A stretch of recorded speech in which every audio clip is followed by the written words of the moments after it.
Dearest gentle reader, this is a reading blog. Hello there, welcome back to the channel. I'm Margaret and I like to talk about books and other nerdy things on the internet.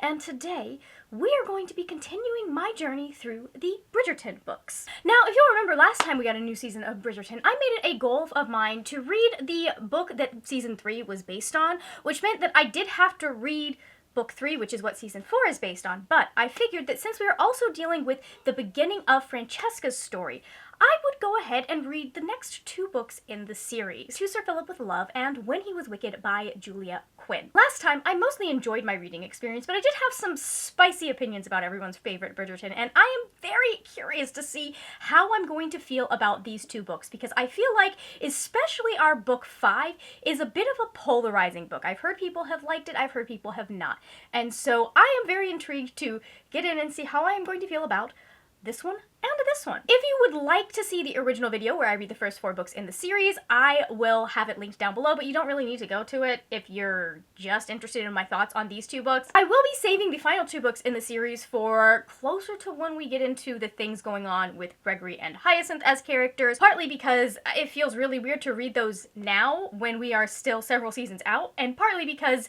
4 books in one video, trying to talk about 4 books in one video is a lot, and I did not get to talk about it nearly as much as I would have liked. This time around, since it's only 2 books, I am going to be checking in quite a bit more frequently, and speaking of checking in, let's get into the vlog. Hi, editing Margaret here, making up for filming Margaret's mistakes. This one forgot to give y'all a general just spoiler warning for Bridgerton stuff. These 2 books do necessitate some discussion of what has come in books before. I can't really avoid that. I will have any like truly blatant spoilers marked out with like a little thing on the screen, and also down in the timestamps I will mark where those start and stop. So if you want to skip over those, you can. But there will be some things that could be considered general spoilers that happen in the discussion of this video, so you have been warned. Hello, we're coming from this angle because it makes me look like I vaguely have my life together. Also, it doesn't have all of our Christmas decorations behind it because those just got up here in the office, and I have a feeling they may be living here for a while. I'm here because I can't renew this book. Anyways, I just come down in to say that I am starting To Sir Philip with Love. I'm a little bit nervous. Oh, this is bad. Here's the thing. If you watched my last video, you would know that my least favorite of the first 4 was actually Benedict's book, and a lot of people really love that one. I would like to have words with Mr. Benedict Bridgerton about workplace harassment. I think someone used to sit down and talk to him about that. And there are some things that I have heard about this one that make me think I may have other issues with this one. However, I also do love the idea of a romance happening through letters. Like this one, I don't know. Am I gonna have fun with it? Am I not gonna have fun with it? Because I was expecting to have fun with An Offer from a Gentleman, because like I don't hate the premise and the setup. It was just the middle that like really got me, and it sounds like on the show, and I haven't watched the first half of season 4. I haven't watched the second half of season 3. I haven't watched anything since we got through the first half of season 3. I can do numbers, I swear to God. So I was expecting to like that book, and I didn't like it as much as I was expecting to, especially after having just read The Viscount Who Loved Me, which is my favorite in the series so far. No one is surprised by that. If you know anything about me, you know I love some enemies to lovers. So anyways, I am going to start this. I'm going to try to update every 50 or so pages, just because I feel like that's a good pace with only doing 2 books, and I didn't feel like I got, like, I think the first video I did every 100 pages, and I don't feel like I had enough to, like, I was doing 4 books, it makes sense, but I would have liked to have gotten to, like, be able to get into more thoughts. Hello, it's much later. Finished sprints, all that good jazz, and then I scrolled, which means I didn't read nearly as much as I need to, but I do have notes. I feel like I've gotten to a point where it's a good place to like pause and have my thoughts, because oh my god, chapter 1 is so long. What? Wait, hold on, is that okay, so no, that's the prologue. Okay, so that makes a lot more sense. We're just about to start chapter 2, and it feels like a good place to like pause and give you some of my initial thoughts on what the fuck is going on. One of my notes is literally just Eloise might be insane. Here's what's going on. Let me actually try like a coherent explanation about what this plot is about. So this is the 5th book, like we said, in the series. We're following Eloise, who is 28 in this book. She is starting to realize that she may have, like, missed her chance to get married to anyone. Apparently, Eloise really likes writing letters, and I didn't get that. I don't get that from the show. I feel like maybe we need to establish that just a little bit. Dear God, I am rambling. I need... What even is coherent? We start out with Sir Phillip. He is... going about his day on a very beautiful day, and he happens to witness his wife walk out into the woods. He decides to follow her because he wants to check on her before because he's like, you know what, maybe we should spend some time as a family. Like, there's a whole thought process because she is definitely dealing with a lot of depression. I'm not sure how I feel about how depression is discussed in this novel. Like I said, I do understand that some of that is going to be limited by the understanding of the historical time period, but it also feels like it feels like some very modern also kind of attitudes towards depression that really do fall in line with 2003. She dies, and Eloise, because she is someone who does take writing letters very seriously, she's always sending off congratulations and condolences and stuff like that, and Marina, in the books at least, Marina is her 4th cousin. They are aware that she died, so she, as like the 4th cousin of the woman who has died, decides to write her widower and be like, hey, I just want to offer my condolences and I'm very sorry. And he writes back and sends her like a little pressed flower. That begins a correspondence that goes on for about a year until Sir Phillip is like, hey, would you be interested in potentially marrying me? Again, this is all in chapter 1, all set up for the story. We just hit the inciting incident, I think, like now. Eloise gets that, goes, that's insane. That's crazy. And then the events of book 4, which is Penelope and Colin's book, happen. And she's like, oh, my best friend is married. There's a lot of introspection. I think I already tried to say this, but there's a lot of introspection on Eloise's part. I like how she goes, you know, I never really thought about the fact that, like, I kind of planned on us being spinsters together. Kind of planned on if I never got married, at least Penn would be there. And like, I mean, she still is, they're still friends. But she's now married as well. And she's like, I never expected, like, her to be the one that got married because she was just, like, and it's so sweet how she, like, how this is phrased, but she's like, the guys of the ton just don't really value what makes her special. Like, they don't see it. She's not expecting Penn to get married, and yet we have book 4 that happens. All of that happens, and Eloise, like, Sir Phillip's offer starts to make more and more sense. Meanwhile, he's made that offer because he's like, well, she is a spinster. She clearly has no other prospects. She's been writing to me for a year. So, like, at the very least, she's probably got nothing else that she could be doing with her time, which, sir. Eloise's attitude shifts a little bit. She goes, okay, so then I need to go and I need to meet this man. And she decides that she doesn't want her mother or her sister as a chaperone. He's offered to bring his aunt in, like, he has an elderly aunt that he's like, I feel like that, you know, I would provide her as a chaperone. She doesn't want her mom and her sister, like, Hyacinth, the youngest, to be there. She's like, there's no way we could even connect with these two here. So she sneaks off during the middle of a party, like the big party that Daphne throws, and heads to his manor in Gloucestershire. And it's so funny because, like, as she's doing this, she's like, yeah, well, I haven't made him any promises. We're not, like, it doesn't have to, like, I can always back out of this. Except she didn't let him know that she was coming, which means that if she shows up at his house, and now to avoid a scandal, there's going, if there was anyone finds out that she's there, she's stuck with him. And it's so, like, I know part of what is coming next because some of that we see the aftermath of that in Romancing Mr. Bridgerton. That's the name of book 4. So we see the aftermath of some of this in Romancing Mr. Bridgerton. And it's just, I'm just absolutely insane. Right now, my impressions of Sir Phillip is that this man has a lot of good intentions and is not great at the actions. I'm assuming that this is going to be a part of his plot. Because, like, he starts out thinking, like, he wishes he could be a better husband, but obviously things are difficult with that. He and Marina do not love each other, so I'm very interested as to why did they get married if they don't love each other. Like, I know that there is a plot with Marina in the show, and they give us a reason for why she married him in the show, but I don't know if that is going to be the reason when we, like, in the novel, because there are certain things that are different from show to novel. So there's that. He also is like, he wishes he could be a better father. He feels like he's too stern, blah, blah, blah. He just, like, his like, it does seem like there's some, like, I guess, analysis, like, some paralysis. It does seem like there's some like, paralysis around the kids because he doesn't want to be like his father was, which, okay, you get points for that, but also, my dude, the kids, just, like, try. That is a little bit annoying because we're here a year later and he's still like, I don't know, like, my children are unmanageable, and, like, I don't know anyone who would want to put up with them. And I'm just like, just spend time with them. They just lost their mom a year ago. Just spend some time with them. I will say he does get some credit for the fact that, like, when he is freaking out because he finds her, she tries to drown herself, he sees this happen, is able to save her, but then she still, like, ends up getting sick from the drowning and ends up, because it's winter, and that's how she dies. Like, she doesn't actually die in the drowning. But I do like the fact that there was like, the moment where he's sitting there going, like, well, obviously he doesn't love her, but she's still, like, he still cares about her because she's the mother of his kids.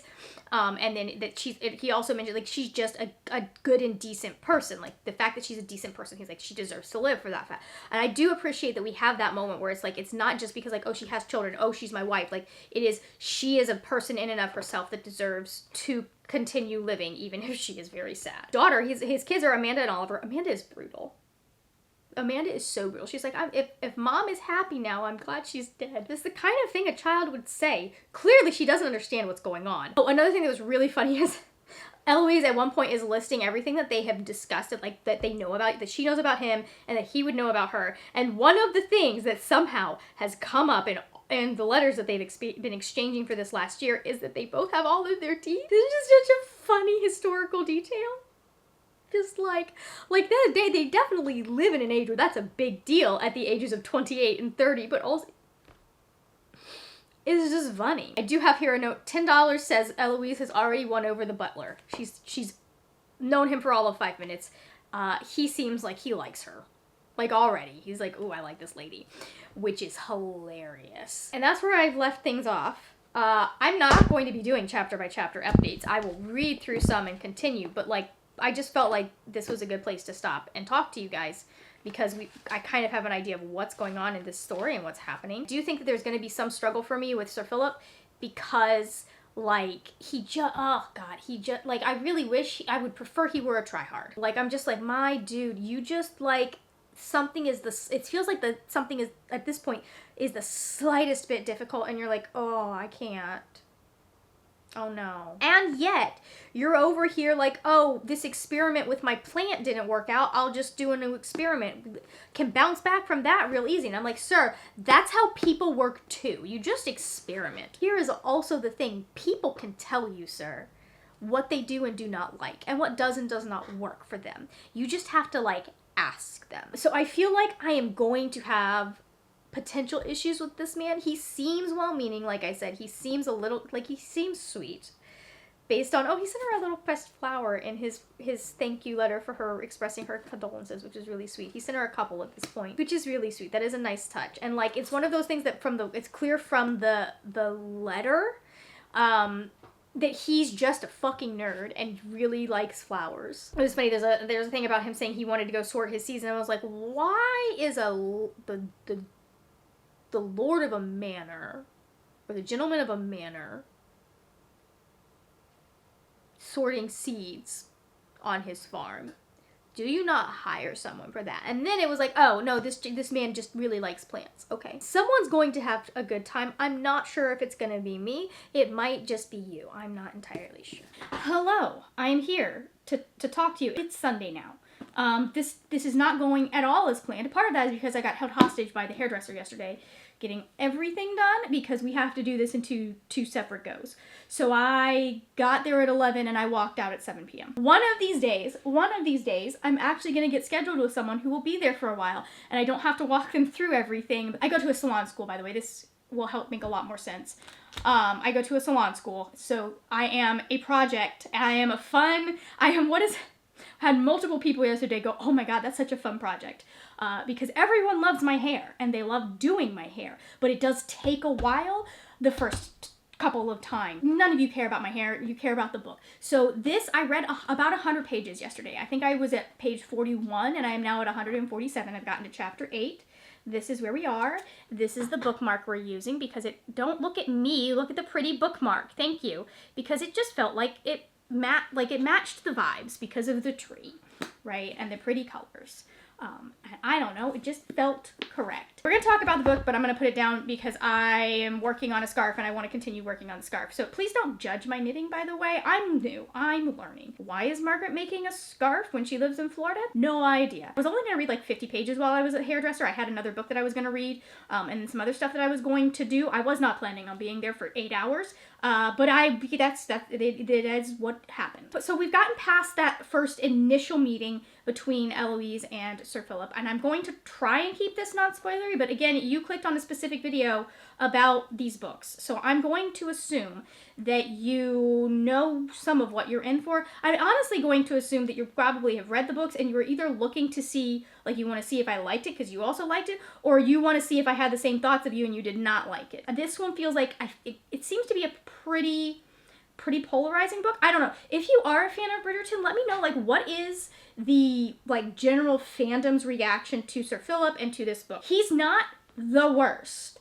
He's also not the best. I mean, obviously, we are dealing with very outdated notions and, like, men who are, like, historically misogynistic, even when they are better, even when the men at this point in time were better than motherfucker. Even when the men at this point in time were better than your average man, they still had some misogyny and stuff. I mean, like, we still deal with that today, but, like, much more. So there is definitely some internalized stuff here. There's also definitely some stuff here that is playing with, like, fantasy, and what people, like, I feel like one thing that people think about with romance is there is stuff in here that if you were to look at it in a real world situation, yes, it would most likely not be a great relationship because of the different things that are at play, but you can still see how, like, every now and then, like, the idea of, like, high school sweethearts getting married. Those relationships, most of the time, don't work out,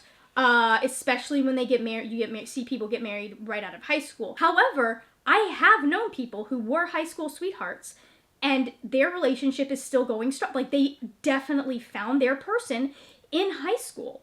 So I get why some people, they don't like it when, for example, you read a YA romance and it's like, oh, these two are going to be together forever. And sometimes it's like, are we sure they're going to be together forever? But it's a thing that happens, and it is a thing that works as often as it does not work. There are a lot of things that don't necessarily, like, I think, it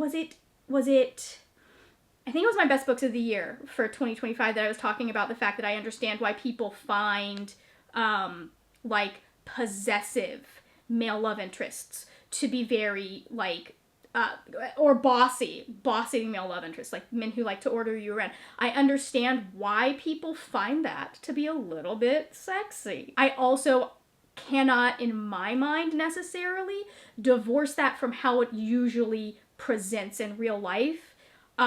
Or I have a hard time sometimes divorcing that. And so it doesn't always work for me, except in certain situations. For all I had to say about An Offer from a Gentleman, I understood the fantasy that Julia Quinn was getting at in that middle part of the book where I'm sitting there going, Benedict, please just take fucking no for an answer. And I love him in the other books. And I understood kind of the fantasy that we were going for, and I felt that it simply was like a case of some of it was not necessarily well executed. Basically, that's a long-winded way of saying that I don't dislike Sir Phillip as much as I did Benedict for those 100 pages where I wanted to smack him in the face. I am recognizing the time period. I am recognizing the fact that he did not have a good father. But I feel like he had to, going to Cambridge, had to have had professors or something that he, like, had a good relationship with that he could be pulling from, right? Like, I feel like that had to have been, there had to have been some positive relationships in his life where he's like, no, but this is how you're supposed to make people feel. And and this is something that annoys me with modern men.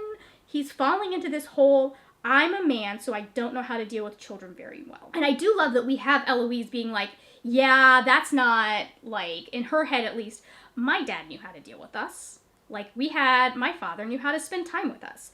And a lot of it is just these kids need someone who will spend time with them. And anyways, I'm finding myself a little frustrated with the fact that like his entire purpose here is to find someone who can parent his children for him. Basically, like, this is feeling like what he's trying to do is to trick someone into marrying him so she can't leave like the governesses have. We're in this kind of weird situation for me where while I am very sympathetic to his, like, how awkward and how he how inadequate he feels as a parent, and how he feels like he can't do it.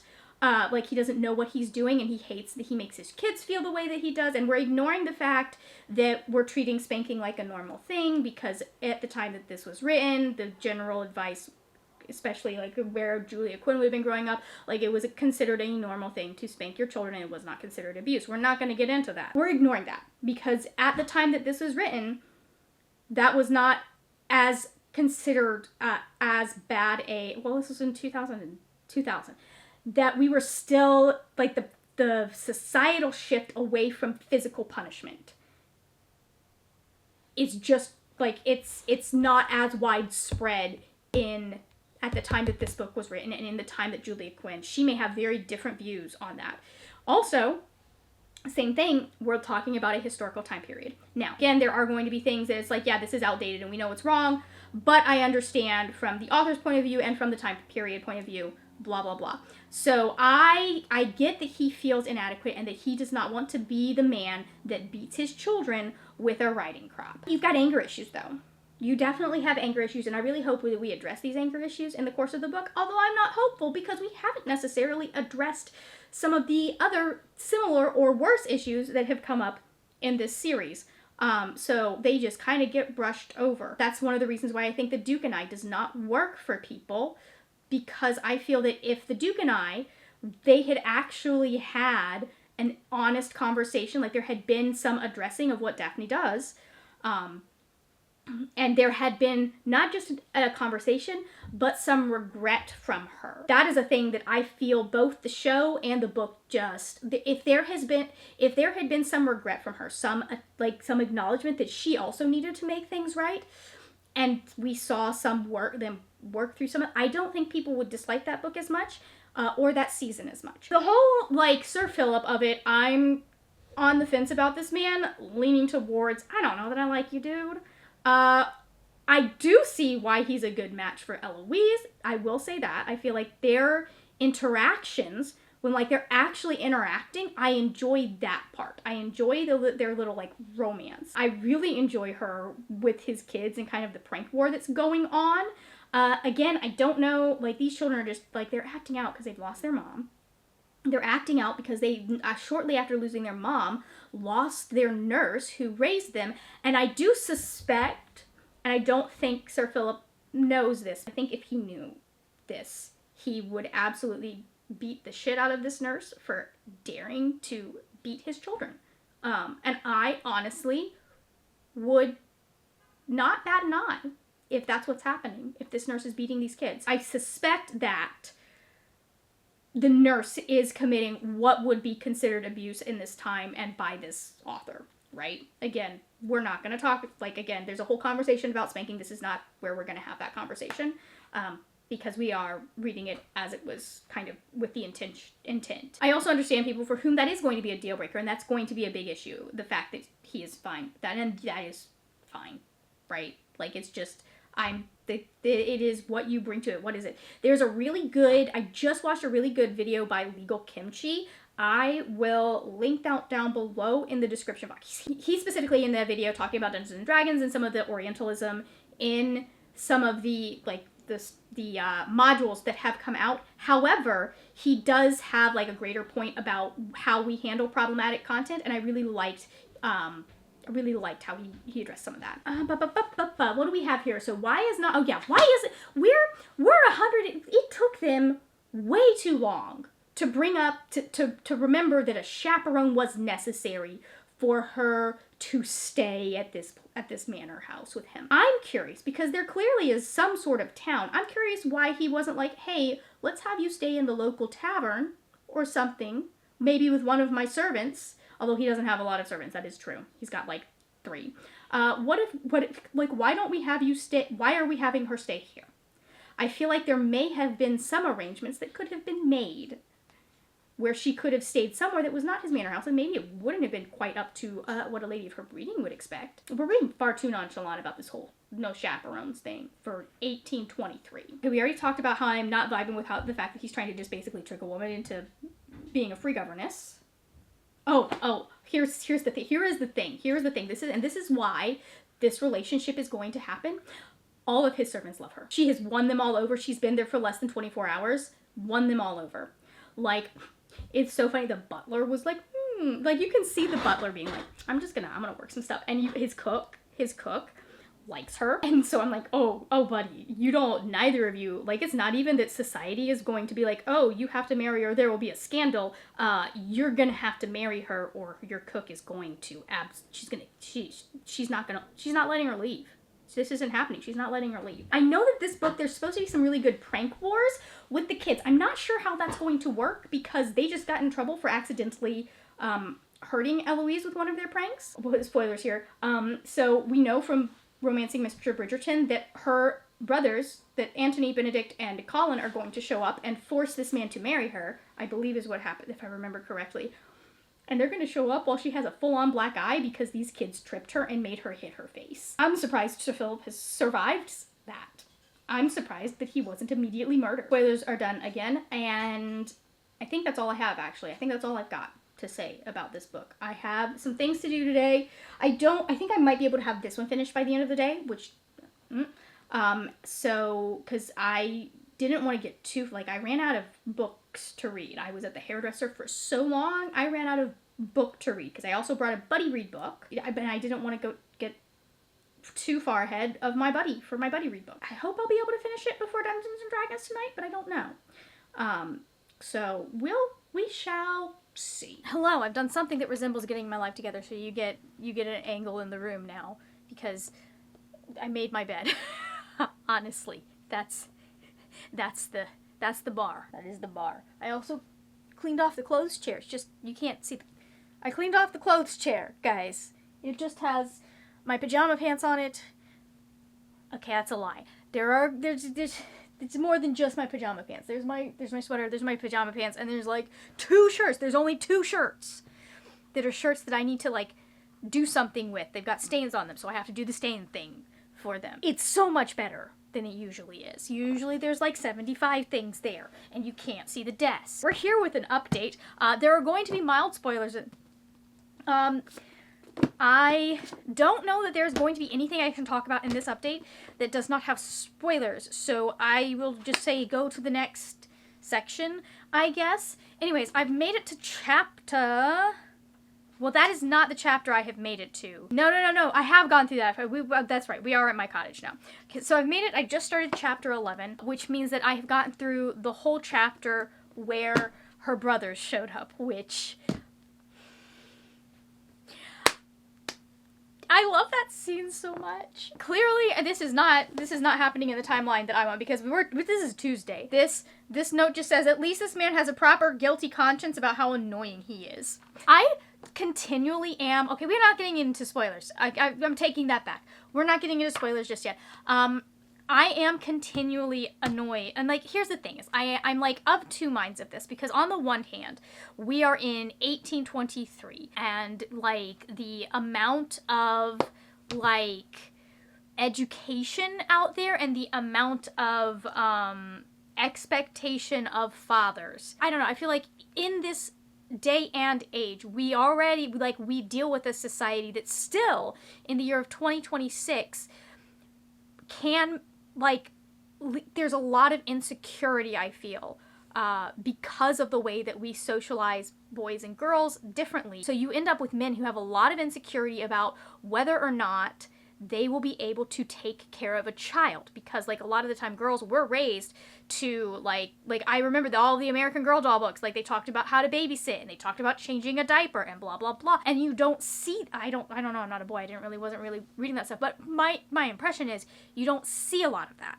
And so you do end up with a lot of men that do not know what to do when it comes to caring for a child, and rather than figure it out, they go, I'm just gonna let my wife do the thing until they get to an age where I am comfortable with them. We're in 1823, fully 203 years earlier than this day and age. So I understand that he's like working with a society that's even more, like he has even less, would have had even less exposure to how to care for a child. So like the insecurity and the fact that he didn't work with the kids does, like, you very much, the couples that I know where the dad is really good at being involved with the kids from a very young age, there was a lot of effort on the wife's part. And there were expectations set by the wife in the first place. So like that was that's something that it was there. So there was, like, it wasn't something that he just came to on his own necessarily. A lot of the time it was a team effort. So I understand that part of it, and I understand that we're working with a society where we're working with a situation in a society where there's even less effort. Because number one, they have a nurse, so neither of them have to interact with the children. Number two, Maria went like into like real deep postpartum depression. It sounds like she was always very quiet. Did I say Maria? I meant Marina. It sounds like she was always very quiet and very contemplative, and maybe like had some tendencies leaning that way, but it doesn't sound like she was terribly depressed. We really haven't gotten any information on her relationship with George, besides the fact that they were supposed to get married and then she ended up marrying Phillip because after George died. That's not a spoiler, you know that from like basically the beginning. So I get that like she wasn't there to help, like there was no one there to help him figure out what to do. On the other hand, he just keeps retreating. He keeps, like, I feel like Eloise, like courting Eloise is the most effort he has put into something that is not a plant in 8 years. Like, I'm glad that he is aware that he is awful and that he is falling short as a father. But I feel like it's just been so much of him just being like, I don't know what, like, I know I should be doing better. I know I should be doing better. And, like, not even, like, what, like, okay, so then we find that he has no friends. This is part of the problem, is he has no friends. I am getting I'm still frustrated with that because I feel like, I don't know, I feel like there is a lot there that like he could be doing and he could be trying and he's not. So there's a whole scene, spoilers, I'll put a spoiler warning. There's a whole scene where like Eloise takes the kids swimming and he freaks out partly because that's where Marina tried to kill herself. And he saved her, but that is why she's dead. And then secondly, because his children, he didn't know that they knew how to swim. I'm assuming their nurse taught them. And so, like, there's this whole thing where he's like, and I'm just like, okay, we haven't had enough time to see him do anything about that. But I feel like the realizations that I have seen him having, at what point do you go, okay, I want to be a better parent, so I should be spending more time with my kids. He knows how to do experiments. He knows how to, like, observe plants. And how is he not going, okay, I'm going to take this same, like, observational, experimental attitude and just go spend time with my children and get to know my children? And then we've gotten to what I think is going to be my favorite part of this entire book. But we got to the point where Anthony, Benedict, Colin, and Gregory all showed up, and it is such a good scene. It's hilarious. Like the scene of her brothers confronting Phillip, Eloise trying to maul her brothers because they're trying to kill Phillip, and then her scene with Anthony, like, two of the best scenes in the book. Just so good. Like, this is going to end up being, I think, the highlight of the book for me, because I love that. Like, I love that sibling, all of this sibling interaction stuff. That was something that I feel was maybe a little bit lacking in Offer from a Gentleman, and, like, this kind of sibling antics. I feel like we had that in Duke and I. We had that in The Viscount Who Loved Me, which this is making me want to reread The Viscount Who Loved Me. It's my favorite one in the series so far. But it's so good. And it's like, it's so funny to see, like, Colin, like, Benedict and Anthony are trying to, like, strangle the man, which violence? Why did we go to violence rather than, like, how is that going to help Eloise, right? I understand why you're pissed at him. How is that going to help Eloise? I love the fact that Colin, was the only person with the Bridgerton brain cell at that point, and was just, like, standing back, just kind of watching, letting Antony and Benedict do their thing. And Gregory is, watching Eloise rib Gregory about being an infant. Beautiful, fantastic. And then I really like the scene where we have Antony and Eloise. I do feel he gets a little bit patriarchal, but I also, like, fully understand where he's coming from, because he had, like, he's the head of the family. He has one younger sister that he still has to get married, right? Like, Gregory's gonna be fine. He can take care of himself. He's having to think about the fact that, like, if Eloise ends up ruined, the entire family ends up ruined. So I kind of understand why he is so angry with her in this scene, even if I feel like maybe he is being a little too domineering. And then it gets really, really sweet. And I really appreciated, like, when, like here's the, like, for me, the thing is it's very obvious, like, kind of from, like, there's a certain point in that scene where it's, like, very obvious that Eloise is, like, really feeling, not necessarily repentant, but, like, is really feeling bad about everything that's happened, and, like, is kind of, like, I feel like eventually Antony responds to her vulnerability and kind of what she's been talking about. I feel like he responded a little bit too late for what I would have liked, and how I would have written it, but it's still, like, I understand why he was so angry. She wasn't thinking. She should have sent the notice saying she was going so that he could have had so Philip could have a chaperone set up. So we have now retreated to my cottage, and that's where I am. That's where I am. And I wanted to update you guys before I read more. So anyways, I feel like I might like this one, potentially, depending on where we go from here. Because, like, there's only so much, like, right now I'm being really lenient to Sir Philip being stupid. I feel like if we don't start seeing some improvement and some effort on his part, he is going to lose me. But it hasn't been as bad as I was expecting, to be fully honest. Okay, I needed to come in and let you guys know how this reading experience is going. The book has improved so much now that we have Eloise's family involved. I am loving it. Anyways, I don't have much of an update, except I cackled when I read this sentence. Antony says, "My wife and I often have similar conversations before she comes around to my way of thinking." And I just, sir,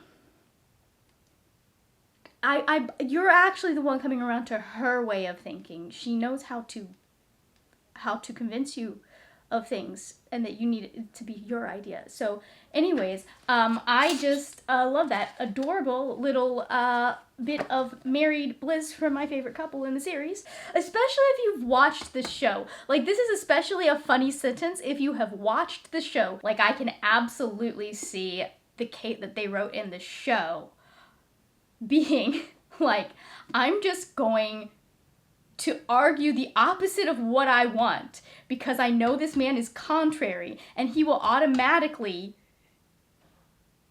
go for the opposite, which means he'll think it's his idea. Also, it's very interesting to, like, because I'm currently, we're, like, sitting down with Sophie and Eloise, and they're talking, and it's very interesting to see how, like, when I think back on it, how different the women are in the books. I feel like in the show, maybe with the exception of Penelope, because I feel like I honestly feel like in the show, Penelope is actually the main character, not the Bridgertons. That kind of is the vibe I get from the show. I think I read somewhere that they, like, cast everyone else around her, around Nicola Coughlan, which she's a fantastic actress. However, when the show is Bridgerton and it's about the Bridgertons, I personally would have cast everyone around Jonathan Bailey, but that's a whole other thing. Speaking of Jonathan Bailey, I put, like, a tweet and I was like, hey, Jonathan Bailey is reading book 5, or reading this book. Jonathan Bailey's going to have some good material to work with for season 5. And some, like, numbnut who has no critical thinking skills was like, why? I was polite about it, but I really wanted to be like, why do you think a book would give an actor good material to work with. What do you think that means? Oh, the battery is dying. Anyways, yeah, I'm gonna come back to my point about the women after I've read more. Hello, it is 1 a.m. And I wanted to update you. I don't even remember, do I have anything to update you guys on? Let me take a look at my notes. I think I took a couple of notes. I am on page 316. I have like 100 to, no, that's not how math works. I have like 70 pages. 70 some odd pages, because I'm on 316 and it's 390 pages in this book. Here's the thing. I'm really enjoying Eloise's point of view. I'm really enjoying all of the stuff with her siblings. I keep getting stuck on frickin' Sir Phillip, though, and the whole, he has this whole idea that, the only thing that he needs for a good marriage is for them to have good sex and for them to enjoy that, and he doesn't need to spend time with it. And I'm just like, oh my god. And I know he didn't have the best, has a terrible, what's the word? Example. Had terrible example, never knew his parents' marriage, whole thing. And I wouldn't be surprised, considering what we found out about his mom and his dad, that his dad doesn't partially blame him for what happened to his mom. We did finally get to a point where he had a little bit of a light bulb moment with his kids, which was, I knew he was going to lose it when he saw that was happening. I knew it. I knew that was happening. I knew that is what the situation was. From the moment they asked Eloise that question, I knew we were going to find that out. And thankfully, it is not as bad as it could have been, obviously, because he definitely would have noticed. I will say, I do really like that scene, if you know which scene I'm talking about. The way that plays out and the realization. Again, the realization he has in that scene, he just needed to spend more time with his children. That was it. Sir. Sorry. This feels so obvious to me. So why? Why is this so hard? Maybe it's because I had a dad that spent time with me.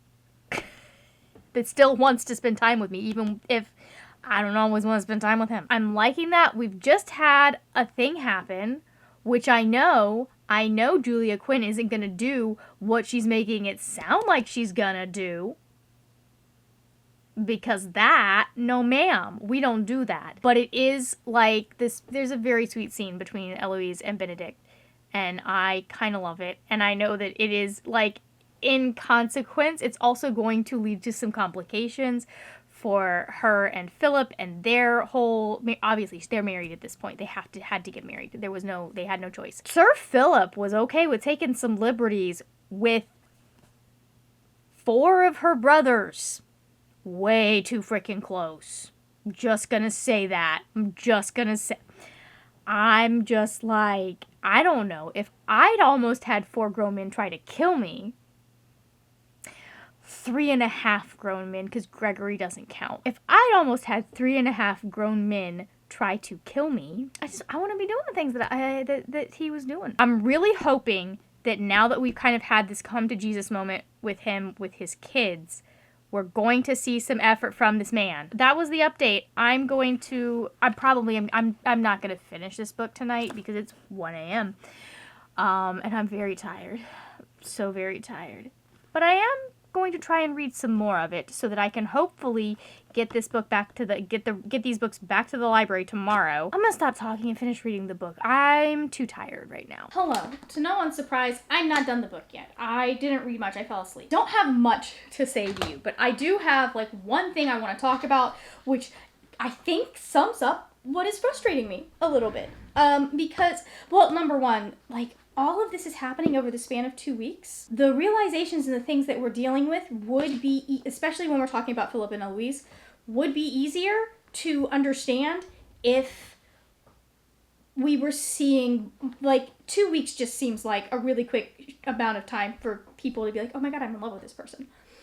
Which I understand that there are a bunch of letters that we have not been privy to and have not read.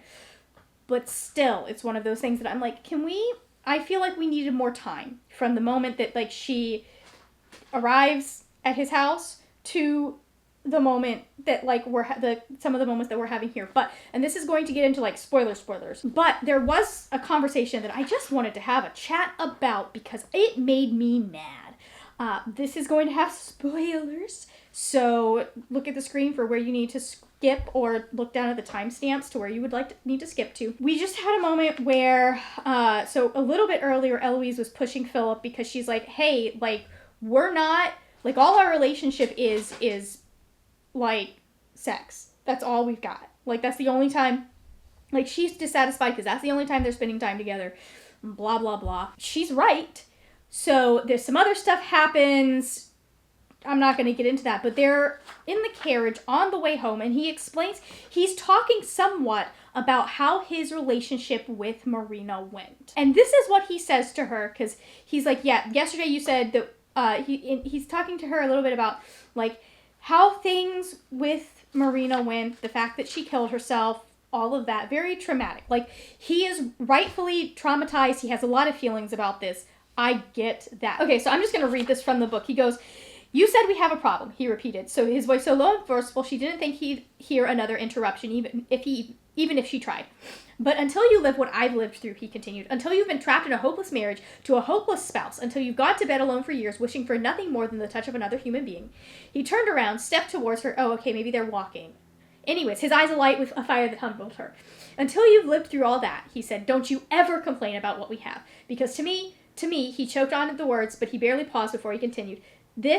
Us is heaven, and I can't bear to hear you say otherwise. Okay, well, that's not a reason, sir, for her not to tell you when she's dissatisfied. Like, that just made me, and this is supposed to be I'm sure it's supposed to be a romantic scene or something like that, and I'm just like, so much of this relationship has been centering him and his feelings and what he wants and what he needs, and he hasn't been thinking for a moment about her wants or her needs, which we see more later that he does start thinking about that. I'm like, he's making a very romantic gesture, where I currently am in the book. But I wanted to go back to this place before I finish, because I'm very close to the end. Just because you have been through something terrible does not mean that people do not get the opportunity or do not have the right to express when something makes them unhappy.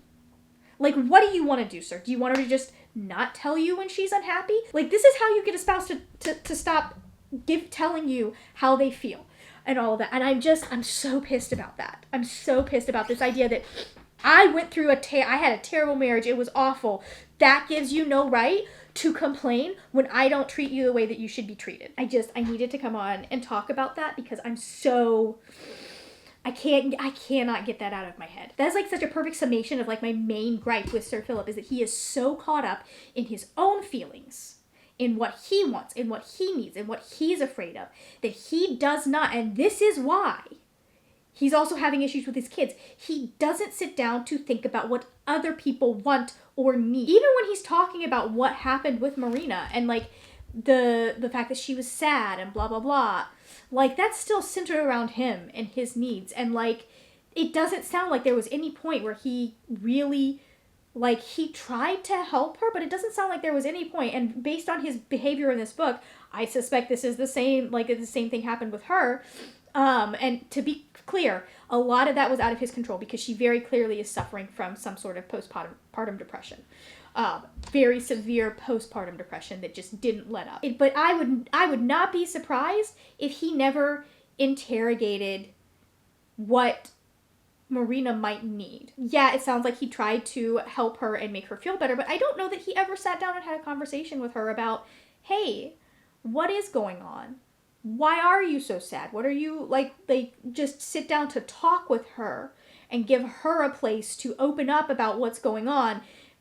And not just, like, give her a place, but make her feel like it was a safe place to talk about that. Because I think that just because of the way that depression works, from, like, my understanding, it's really hard to talk about and get people to understand, because a lot of people just go, yeah, which we see in this book, they equate it to, oh, you're just sad. Now we've gotten into this part where he's being a little bit more, I'm like, where the fuck was this the rest of this book?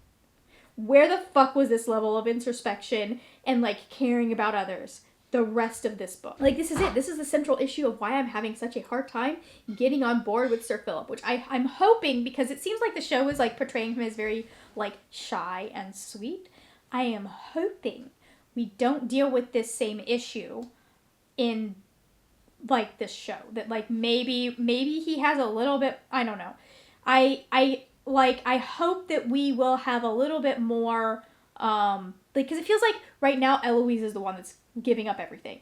She's the one that's making compromises. Like, there's not, like, he wants things done the way that he wants them done, and so she's the one that is having to bend, and he is not, like this is, like, I am 360 pages in, and this feels like the first time he's actually really making an effort to meet her where she is. She's always the one having to meet him.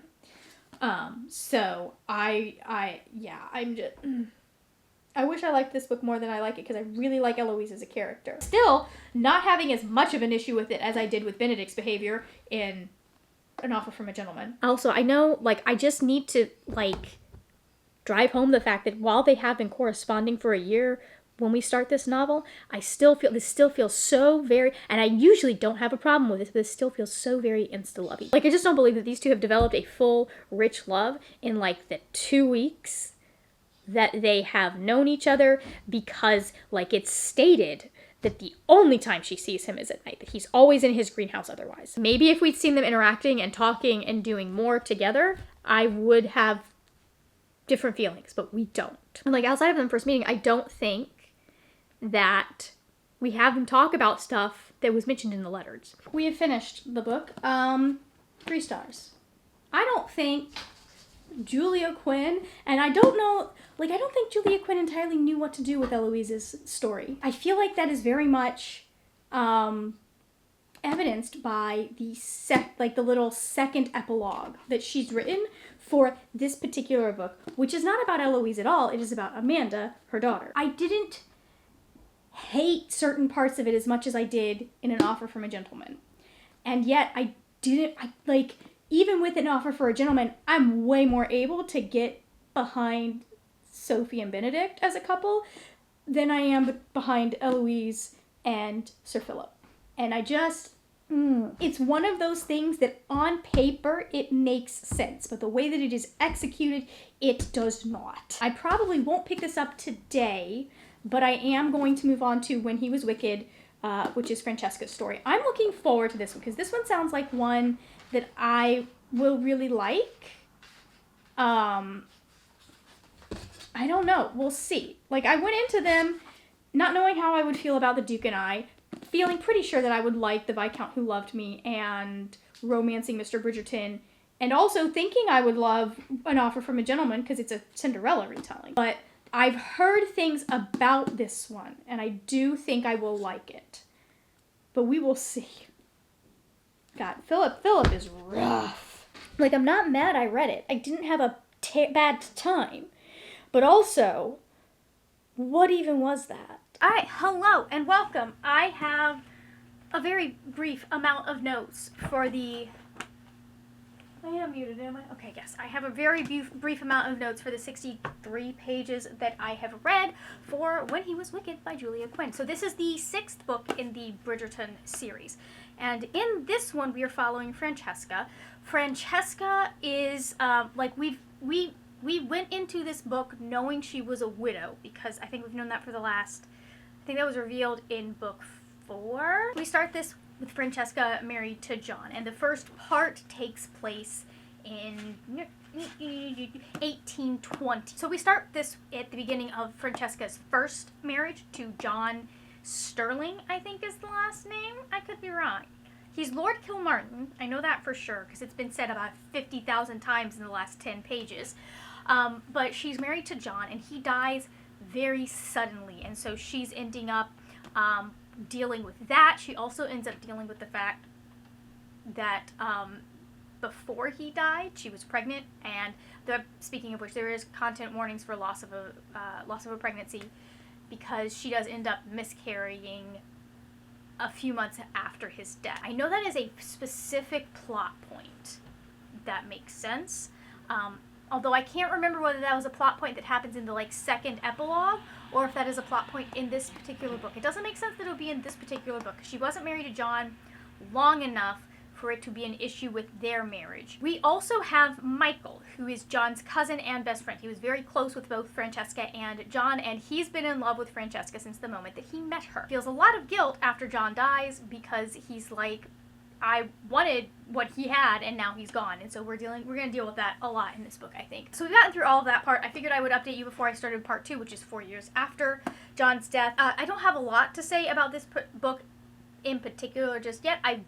It's odd because like I don't mind the love at first sight trope usually, but there is something about how it is described when it comes to Michael that I'm like, we know that's not how lust at first sight is a thing that happens, but love, like you don't know her, dude. You just met, right? I don't know because I know there are people that are like, yeah, that happens, and I also am like that, but is it love? Normally I'm not.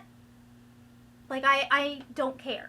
Like, it works for the story. But I think something about the fact that this is happening in, like, real society, I'm like, questioning this more than I would in fantasy or fan fiction. The other thing is I do feel like because we have that death so early on in the novel, the tone is a bit different, right? I feel like there's just not darker, but a little bit more, even in the antics between Francesca, Michael, and John that we get to see for, like, the first chapter of the book. I still feel like there's a little bit of retrospection in what is the story that is being told, and it is a little bit more somber. I'm not mad about it, but I do feel like the tongue-in-cheek, and this also probably is because, like, that's not necessarily Francesca's personality. Eloise was much more tongue-in-cheek, I think. Some of her siblings have been but Francesca is much, like she's described, she's much quieter. She can give as good as she gets, but she does need a break from her siblings, which there are 8 of them. 7 of them. There's 7 siblings for this woman. Anyone in that situation would need a bit of a break from people. I'll say this, I liked Michael better than I liked Phillip. We'll see how things go, but I do feel like this one has the makings for me to like it a bit more than I liked the last one. I don't even know what I rated. I think I might have rated the last one 3 stars. It was okay. Like, I didn't hate it. I didn't want to set the male love interest on fire, but I did want to wring his neck. So I don't know. I don't know what that means. Hello, friends. I was up way too late last night reading, and so now I'm very tired. So if I sound incoherent, don't worry about it. I have gotten to page 134 in When He Was Wicked. I don't feel like I'm having as much to say about them. Like, this one has grabbed me in a way that I don't think the books have grabbed me. I don't have that much to say. I feel like this is going to be one that I may not have as much to say about because I'm having a good time reading it. I might actually, like, really like this book depending on how the next 300 pages go. I'm sold on Michael as a love interest. I think he might be the one, the male character that I like the most at this point. We did end up going, like, straight into the whole Francesca wants a baby thing, because that's, like, part of why she's going back to, or part of her goal this season is she's trying to find, she's trying to find a husband so she can have kids. And so she's doing this whole thing where she's like, well, I want kids. I don't need to have a love match. I just need to find someone who's a fairly decent person. It was funny because, like, I think I ended this vlog, like, the last clip going, I'm not sure how much the whole, because the part of Francesca's whole thing is, like, this whole thing with infertility.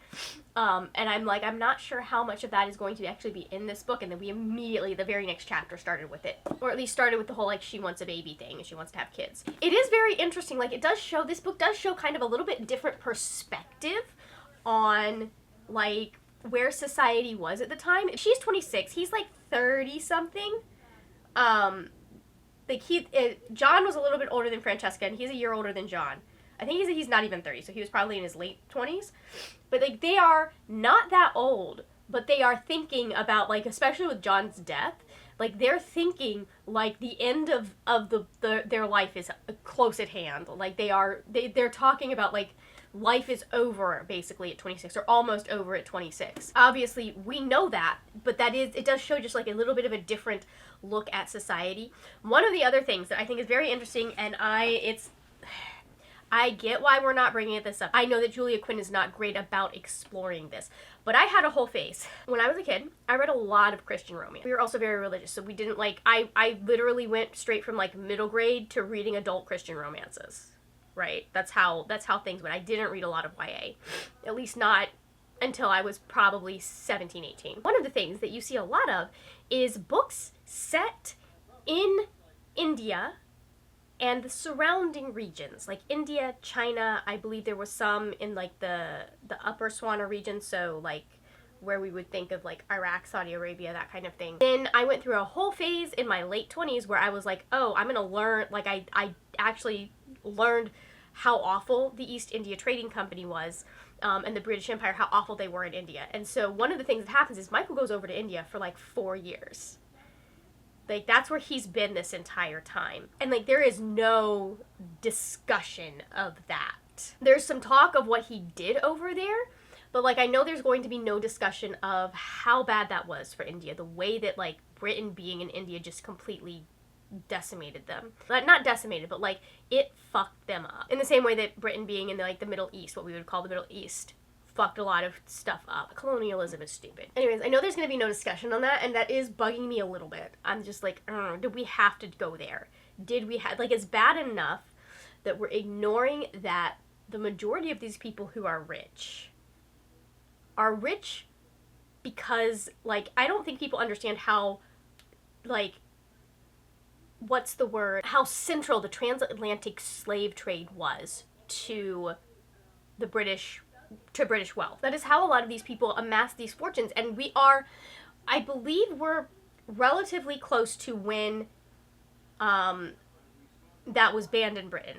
But that is what these families, many of these families have built their wealth off of. And so, like, there's no discussion of that. There's no knowledge, or, and I think it primarily is that, like, Julia Quinn doesn't have that knowledge, or has not thought about that. Like, this is something that I think I learned that, like, I knew, but I didn't know how much of it had been built on that until probably a few weeks ago. I'll link the podcast if I can find it. I will link the podcast that was talking about it, that I, like, it's a really good podcast. It's going to be interesting to see in the show how they end up rewriting Michael's plotline for Michaela. I am going to put this down for a hot minute because I have another book that I want to work on. I want to get something else read, so it'll be a little bit before I update you guys, but I am hoping that because I can finish this between today and tomorrow. I can finish this pretty soon. We've seen how that works, though, so who knows? Hello, we've done some reading. I figured I'd give you a quick update whilst I... Wait, no, don't put that on there. I'll need these. These are my notes. Whilst I was waiting for my lunch to cool down enough that I can actually eat it. So, I've made it to page 230... Am I on 36 or 37? Ooh, we're a little over halfway. It took us fully halfway through the book to get through the synopsis on the back of the book. I would have written this slightly differently. I definitely would have, like, so differently. I was expecting that to happen, like, around the 1/3 point, like, right around here. It's funny because I was reading this and I couldn't help contrasting that particular scene. See the scene in chapter... I'm so sorry. I know everyone loves him, but I can't, I still am so pissed, so I'm going to keep going back to this. The scene in chapter 14 with, that's all I'm going to say. But I can't help contrasting that, like, that particular scene and, like, Francesca's body language and everything that's going on in that scene. It's written so much better, in my opinion. If we had written the scenes that I have the issue, like the 100 pages that I have an issue with in book 3, if we had written it more like that, because, like, I'm reading and it's very clear that she is also wanting it to go down this road, right? Just absolutely clear. We are in her head for part of it, and I just really appreciated how that was done, and I really wish we had gotten more of that in book 3. I would have had so much less of an issue with book 3 if it had been as well written as this particular scene is. Like, it's so clear in this case that he is reading her body language right. The tension was there on his side. It was not there on her side. And in this particular, like, the last, I want to say 50 or so pages of this book, I felt like the tension is equal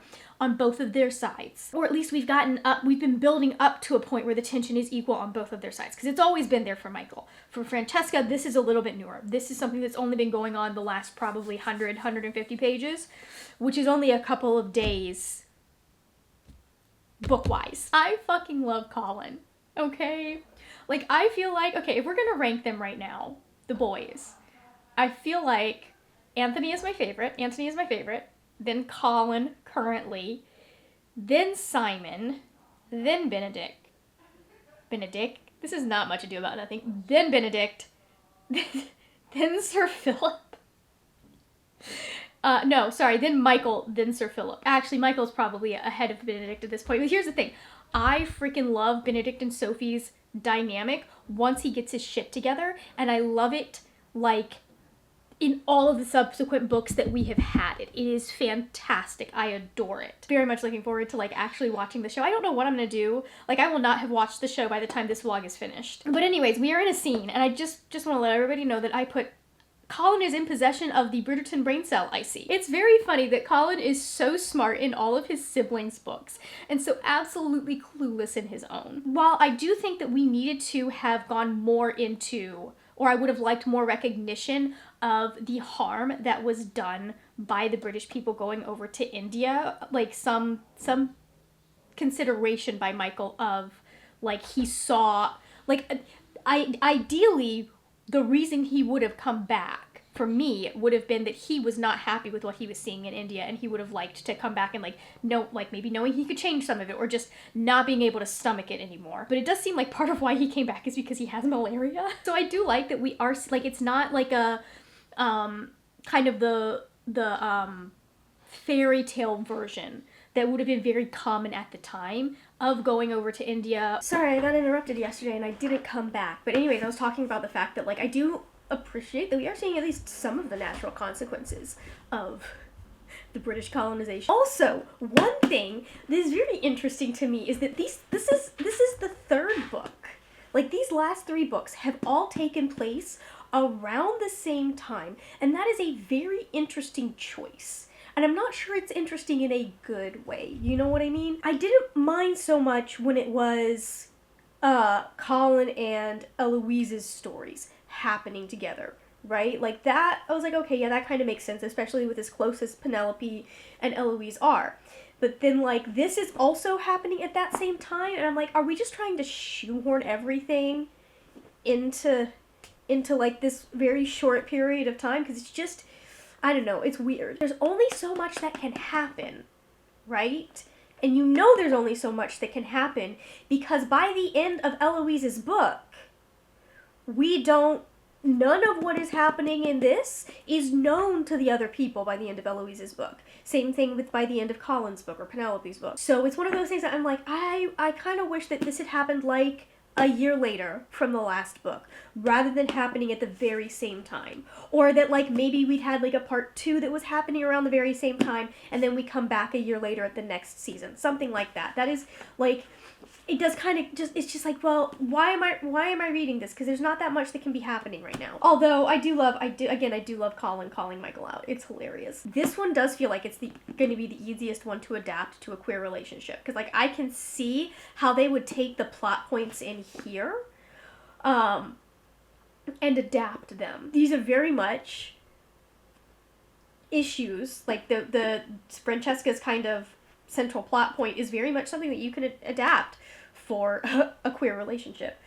And so I'm very interested to see how they're going to adapt Michael into Michaela. I totally, like, it's so obvious why they chose Francesca to be the one that they decided to gender bend. That's my thoughts on that, is that, like, I get it. It's okay to be a little disappointed, but why are we throwing hissy fits on threads because we are correcting an issue here? We've made it to chapter 20, and those of you that have read this book probably have been waiting for me to get to this part. You probably have been waiting to see what I was going to say about this part.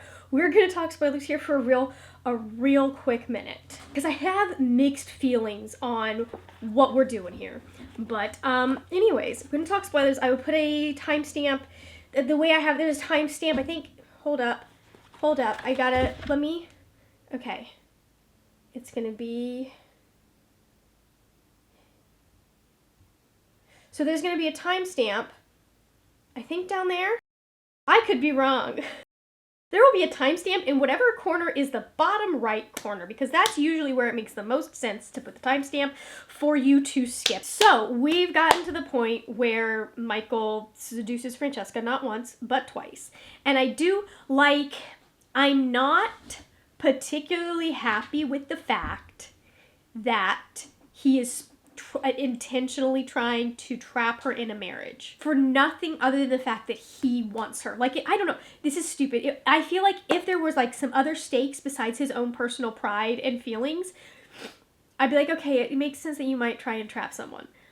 You know, if like the balance of countries, but this is not this. This is just two people that if they walk away from this and never speak of it again, there are going to be zero repercussions. That part of this, I'm digging everything else, but that part of this is rubbing me a little bit the wrong way. I will say though, it's very funny because I will say he's being very transparent about the fact that he's like, no, I want to trap you. He's like, I want to do things in such a way that you have no other choice than to marry me. And being very transparent about that, and she's just like, okay, but it's not gonna happen. And I do kind of like that, like the fact that she's kind of in on it. So she's going, like, it's not just that she is, like, they're having these they're very clearly consensual sexual interactions, both times. But she's going in, and she is knowing that that's what his end game is that he wants her to marry him, and he will do whatever he has. So I don't hate it as much as I would. But still, my dude. Like, it's such an interesting, like, dichotomy of this, like, really... Are you unfocused? It's like, it's such an interesting, like, juxtaposition of this very, very mercenary, manipulative thought process. While also being like, yes, but we're going to have enthusiastic consent to the fact that I am manipulating you. I feel... I don't know. It's going to really... Like, here's the thing is, I am very... interested, like I'd be so interested in this as a plot point if I knew Julia Quinn was going to handle it well. Like, I could very much be on board with this if like he were to apologize for it and be like, you know what, okay, I'm gonna give you space. All I'm saying right now is that Michaela is an improvement, man. There are ways that this manipulative thought pattern could be handled and be worked through, and I doubt that Julia Quinn is going to do that because she didn't do it. There was no effort made in The Duke and I. That's another situation where like there's someone did something that that caused harm, and if they had been repentant of it, it's not something that I don't think they could come back from. Like, it's so weird the way that these books like will handle consent, while like we'll talk about consent and wanting consent. Like, Michael's doing this and he's very much like, well, I can't just, like, with anyone else maybe, but I can't with her. And I'm just like, oh, okay, so you would be fine seducing, assaulting, raping another woman, but you wouldn't be fine, you're not fine because it's Francesca. Like, it's so interesting how we discuss consent in these books, and like the way that it is something that is desired from the male love interest, but it is something that is continually being walked over by the male love interest at the same time. Typically the male love interest, obviously Daphne. We'll see how the rest of this goes. I'm on page 310. I've got 111 pages to the finish. I do need to go and edit. It's not up there. I do need to go and edit some of the vlog because we're already at 1 hour and 47 minutes, and I've only gotten 2 clips of what I've talked with here. I'm pretty sure the majority of this is going to be Eloise to Sir Phillip with love, and this one is I'm going to have less to say on this one. I just feel like that's going to be the case because there was so much, especially right here, that I didn't have much to say on because I was enjoying it. Like, what am I going to say? Oh, yeah, it's very good. It's been 50 pages. Still having a great time. Okay, I'm going to go back to reading. Bye. Oh, before I go, I forgot that I put this down specifically because I wanted to talk about the fact that he's getting mad at Francesca for using him when he was doing the exact same thing. He's like in here being mad at her because she won't marry him when he was trying to trap her into a marriage that he's been very open about the fact that he was trying to trap her in this scene. So it's one of those things, I'm like, why are you pissed off, dude? You have the least room to be pissed off right now. I figured we'd get one more angle with terrible lighting in before I finish this book. I'm on page 378 if anyone wants to actually check. They are so fucking cute. And Kate and Anthony will always be my favorite, but these two come at a close second, and I am so excited. Like, it's gonna be so interesting to see how they change it and they adapt it. One thing that I am sitting here and I'm reading it and I'm thinking about, like, because, like, in this book, there's so much guilt here with Michael feeling like he wished his cousin dead. So I feel like there will probably be a bit of guilt with Michaela in the show that she wished her brother dead so she could have his wife. But there is one thing that I thought about, and I don't know if we've done it in the show. I haven't watched. By the time you see this, I will not. I still won't know. Honestly, let's be fully honest. But I do think that we need to, like, it would be nice if they established in the show that John knows Michaela is gay and that he loves her and supports her in spite of it. Or not in spite of it, but like he doesn't judge her for it. That he's like, that is just a part of his sister and he loves her. I really do hope that that gets established before, at least in some point, over the course of this particular story. Michael and Francesca might potentially be the cutest couple. Colin and Penelope are really close, but they might potentially be the cutest couple. And one other thing that I wanted to mention, because, like, here's the thing, like, people were so upset when it was announced that Michael was being gender bent. We're so upset about the infertility plotline in this book. And I'm reading through this. I'm expecting this to be a much more, like, I go into this book expecting it to be a much bigger, like, thing, like an actual plot line, an actual thing that is there for her to, like, deal with. It's not. It's she mentions a couple of times that she doesn't even know if she can have children, but, like, it's more like it's almost like a throwaway comment. Like, she's right. She doesn't know. At least at this point where I am in the book, we're right at the beginning of the marriage. She doesn't know because she wasn't with John long enough. Like, in my opinion, people were really estimating the effect of that on the plot. I do see how they could adapt that for the show, where, like, Francesca is having to choose, like, do I want biological children or do I want to be with the woman that I love? Totally can see them doing that. In that case, she just, like, there are so many children in this time period that do not have parents to take care of them. It's not gonna be hard. They can find a way. They can find a way if she really wants kids. So, like, it won't be the same, no.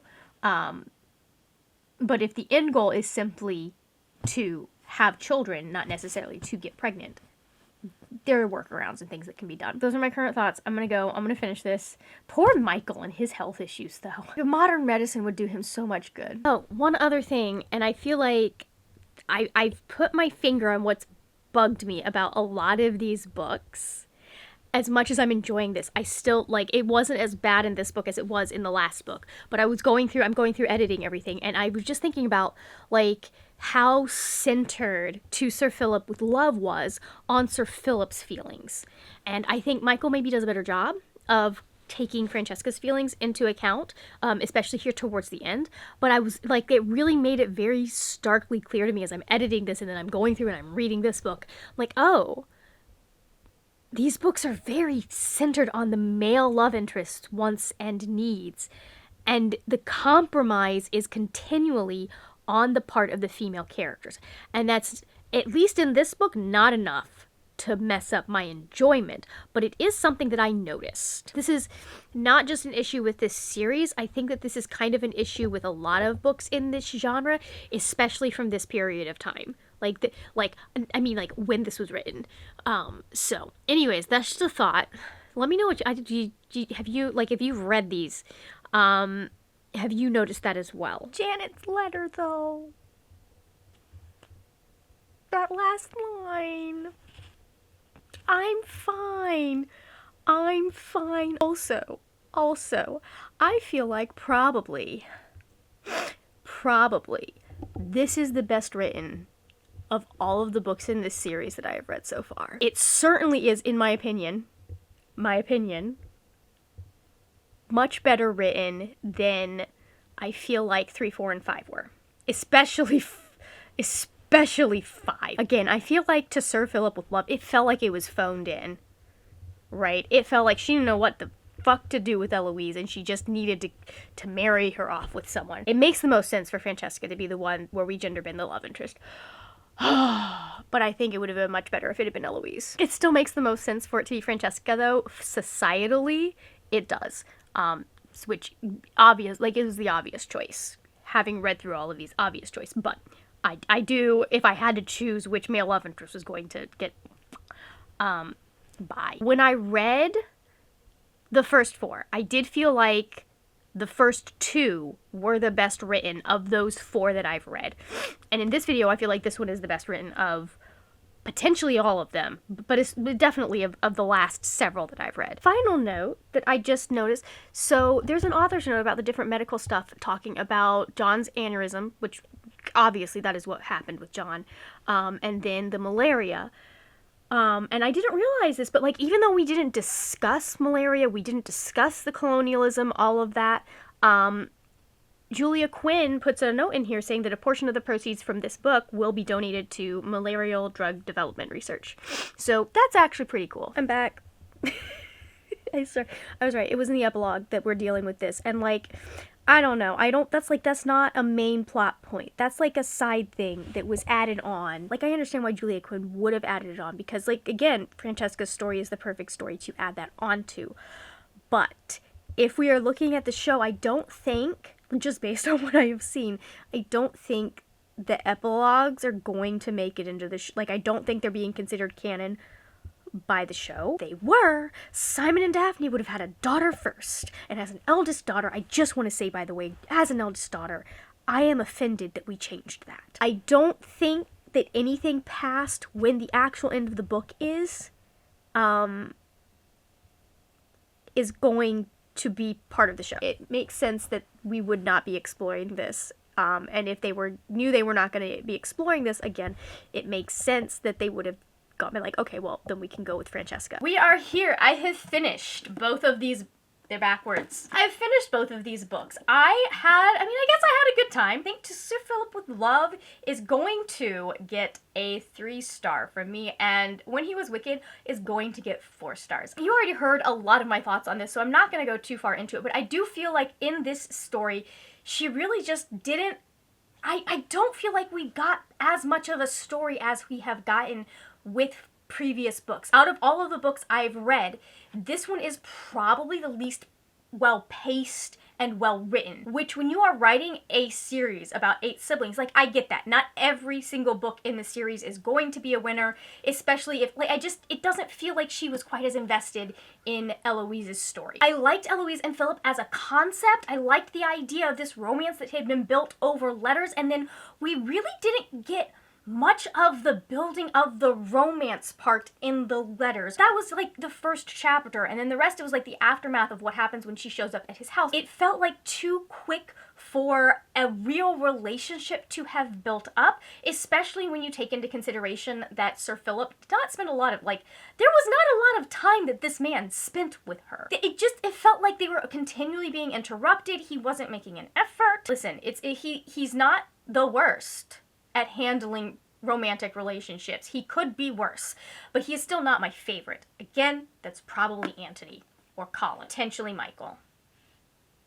Really just anyone but Benedict and Sir Philip. I'm so sorry if you enjoy him. I don't know. I feel like the vibes that I am getting from the character on the show, I feel like this may work a little bit better, and I feel like the show may have room to show us more of the letters, more of them building this relationship. I felt like we were being expected to believe that they had built this, they knew each other through these letters, had grown to know each other through these letters, and that the connection between them was deeper. But when you don't get to see those letters, it doesn't work as well. Not even going into the fact that, as Eloise herself mentions, they don't even know each other that well when she shows up on his doorstep. Great, wild choice. Wild choice for the society that she lives in. Also a very Eloise choice. Like, that feels so in character for her that she didn't even think through that part. Kind of on Anthony's side there. Just kind of on Anthony's side. Like she says, they don't know each other that well, and I would have liked to see them, I don't know, I felt like I didn't get to see a lot of them building a relationship together. It was, she shows up, her brothers show up, she has to get married to him. He goes, hey, the sex will be good, so we'll be good. And then the sex is good, and he thinks that's an entire relationship, and then stuff happens. And I just would have liked a little bit more of them connecting emotionally with each other. At the end of the day, while I feel like this one is not, like, I'm not mad that I read it, at the same time, I do feel like if the author was gonna phone the book in, I'm a little mad that I spent the time that it took to read it. And then last night I finished When He Was Wicked, and I think this might be my second favorite book in the series. This was really fun. This was really sweet. Everything that I had in it, like, it's so funny because this book covered so well multiple things that I have had an issue with in this series. And this is something that is a consistent critique of romance as a genre in general, just because so much of what we enjoy and value in romance is just in general, not like the capital R romances, but so much of what we have value in a romantic relationship, if you are not careful, can become very patriarchal. And so I do feel like these books, and it's so funny that I was able to finally put up like a pinpoint on it. I do feel like these books are far more focused on the male characters, if that makes sense. Like in them getting what they want. I think that more modern romances do a better job of having male main characters that have a little bit more consideration towards what the female main character is feeling, what she's thinking, not just thoroughly getting wrapped up in their own thoughts and wants and needs. And I feel like that was the biggest weakness with Sir Philip, was the fact that he really was caught up in his own thoughts and emotions and needs and was not thinking enough about the emotions and needs of others. That said, I do feel like Julia Quinn hit a better balance with that when she was writing Michael, in the fact that he is thinking about Francesca. He is thinking about, especially towards the end, about what she wants and how she would feel. And he is, while we are so, steeped in his self-loathing and his own emotions, he is working very hard to not make that Francesca's problem. And I really appreciated that. I don't think we have, this is the first time we've had a male character in this series, I feel, that has been working very hard to not make his issues the female main character's problem. Has been trying. He does a little bit towards the end. I do get why people would be unhappy with the fact that he's out basically trying to baby trap her, which I understand why people are upset about that, but at the same time, I do also, I would feel about it one way if he was not being very blatant about the fact that he's like, hey, if I knock you up, then you have to marry me. You don't have a choice. She knows that almost immediately after he decides that that's the plan, that that's what he's gonna, he will do. She knows that almost immediately after he decides that that is what he is going to do. And that is, right there, is where I do feel that the book becomes more about Michael's thoughts and feelings. And he does get a little bit rewarded. And it's more about Francesca having to come to a compromise with him. I also, and this is something, if you watched my video where I was recommending romances, you might already know this, but I also love a book where you have two people that for some reason, they were friends before, for some reason they get separated, and then they come back and they're having to relearn each other. They're having this juxtaposition of the person that they know also being kind of this brand new person, and there are things about them that are so very familiar, and there are things about them that feel brand new, and I love that plot, and I very much got that from Francesca and Michael. I felt like Julia Quinn, and this is part of why I'm a little bit frustrated with To Sir Philip with Love, because Julia Quinn hit that kind of relationship building that we have between Francesca and Michael. I immediately understood the relationship between them. I felt it. It was there. And then I got to watch it kind of grow and develop as we went through the rest of the book. And I was just like, that's what I wanted from Eloise and Phillip. And I really do hope that, again, I'm back here. I really do hope that the show gives us that. I am so intrigued with how they are going to adapt Francesca's story for now that Michael has become Michaela.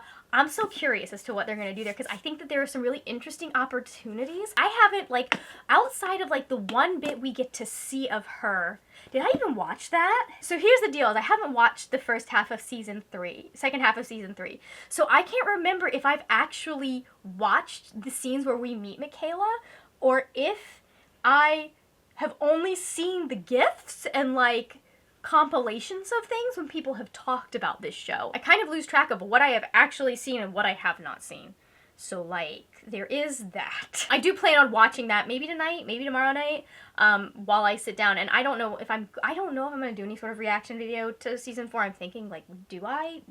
I'm not really a video reaction channel, and Netflix likes to copyright strike you, nobody's business from what I understand. And if I'm gonna put the money into reacting to their show and promoting their show, I want to get that money. I don't want it going to them. They already have enough. And I feel like I'm not nearly as critical with the show as I am with the actual books themselves, because the show very much is not in our universe. It's set in an alternate universe where things are very, very different. Whereas these are set in actual history. And so like I'm reading these and I'm thinking about, okay, but the actual history of what is actually going on here, we've got to remember that.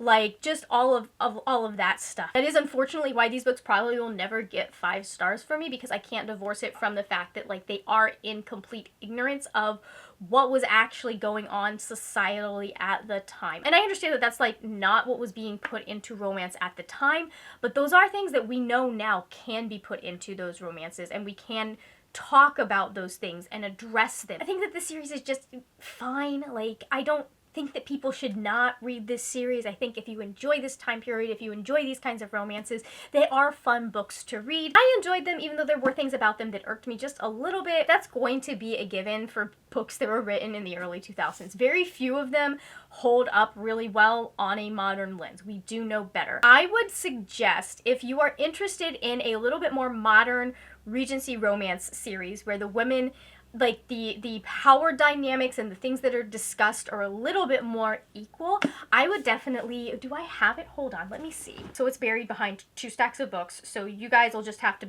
make do with a picture on the screen. But To Have and to Hoax by Martha Waters. This is a Regency romance series with a bunch of different Regency couples. While we are still in a misogynistic society, we are still in the early 1800s, the Regency period of England. I do feel like they do a little bit better when we're talking about the gender dynamics between the male and the female love interest. If you enjoyed Bridgerton and you want something that feels a little bit more modern while still sticking to that historic time period, I would highly suggest checking out this series. So that's it. Those are my thoughts on books 5 and 6 of the Bridgerton series.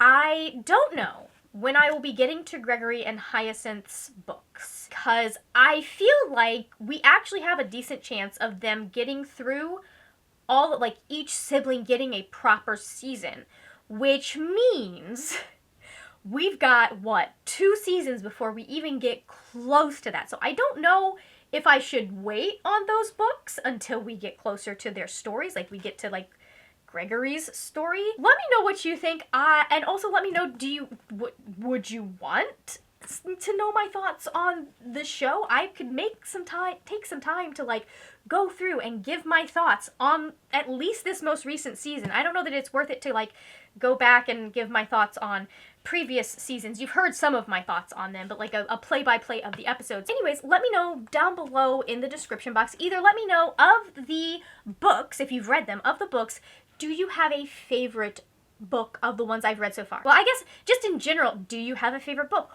Can you tell me, without spoiling, if it's 7 or 8, are you able to tell me why they are your favorite? That'd be very interesting to see if you can figure that out. Maybe stick it in emojis, because I am terrible. You could be trying to save my life with emojis and I would still not get it. I am so bad at figuring out emojis. And if you haven't read the books, just let me know, like, who is your favorite Bridgerton? And if you're not feeling chatty, we have a lot of options here at the end of the video. If you're not feeling chatty and you still want to let me know that you watched to the end of the video, leave me the B emoji. Actually, you might not know why. You might just be watching this to see what I thought of these books and decide whether or not you're going to read them. So if you don't know why, you don't need to know why, just leave the B. I've actually done a couple of Bridgerton videos. I will have a recommendations for things to read if you enjoy the Bridgerton series, and I will have my last Bridgerton video right down here. Thank you so much for watching. If you enjoyed the video, please hit that like button. That is it for now, my friend. Happy reading, and I will see you later when we will talk about more wordy, nerdy things.